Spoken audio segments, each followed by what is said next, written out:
अजून एक गोष्ट लक्षात ठेवा की त्या टायमाला ध्यानस्थ बसल्यामुळं काय होतं, ध्यानस्थ बसल्यामुळं त्याला मूळ त्याच्या शरीराचं ज्ञान नसल्यामुळं तो अनंत कालचक्रमध्ये गेला.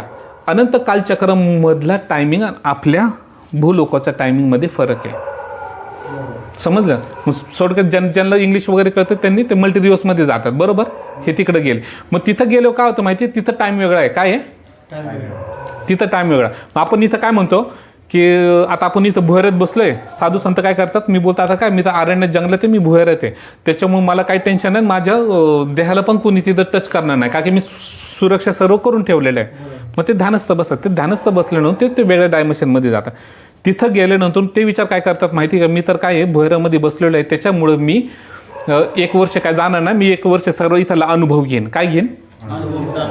1 वर्ष मी अनुभव घेईन, किंवा 5 वर्ष अनुभव घेईन, किंवा 2 वर्ष अनुभव घेऊन, किंवा 5 महिने किंवा 2 महिने थांबतो, मग नंतर परत जाईन मी माझ्या इकडं. तर काय होतं की इथं ज्यावेळेस आहे ना ह्या ठिकाणी 5-10 वर्ष होतं ना, तर त्या ठिकाणी फक्त 1-2 तास होतं. किती?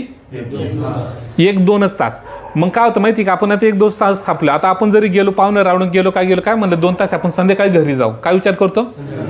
संध्याकाळी घरी जाऊ. आणि जर आपण कुटुंबासह असेल तर अजून आपण कुठं पिकनिक स्पॉटवरती गेलो तर काय करू, 2 दिवस अजून मुक्काम करू, 3ऱ्या दिवशी जाऊ आपण, असं बोलतो, का की कुटुंब संघ असल्यामुळे, बरोबर. मग तिथं तो काय करतो, तपस्वी, त्याचं कोणीच वाट बघणार नाहीये. आणि त्यांनी जो धारणाला बसलेला तो डोंगरात बसलेला. कुठं बसलेला आहे? डोंगरात बसलाय. आणि डोंगरामध्ये बसलेला असल्यामुळे त्याचं कोणी ध्येय खाणार नाही, त्याला माहिती आहे. म्हणून तो विचार काय करतो माहिती आहे, मी 1 वर्षांनी जाईन, किंवा 1.5 वर्षांनी जाईन, किंवा 2 वर्षांनी जाईन. मग काय होतं, तो 1.5-2 वर्षांनी ज्यावेळेस तिथं येतो रिटर्न, काय येतो, त्यावेळेस त्याचं पूर्ण शरीर वारुळ्यांनी, किड्यांनी, मुंग्यांनी काय त्यांचं खाल्लेलं असतं. आणि त्याच्यासाठी तो शरीर नसतो. काय नसतो? त्या योगीसाठी शरीर नसतं. काय नसतं? शरीरच नसतं. लक्षात ठेवा बरं का.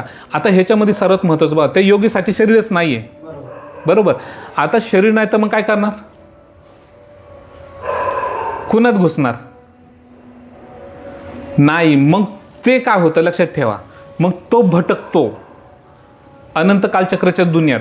त्याला शरीरच नाहीये, का की त्याच्या जीवात्म्याला मरणच नाही तर कुठून मारणार आहे. मग तो भटकतो. मग तो काय करतो माहिती, त्याला जाण्याचं एकच द्वार आहे. कुठं माहिती का, स्वतः भगवंतांनी त्याला आदेश देणं.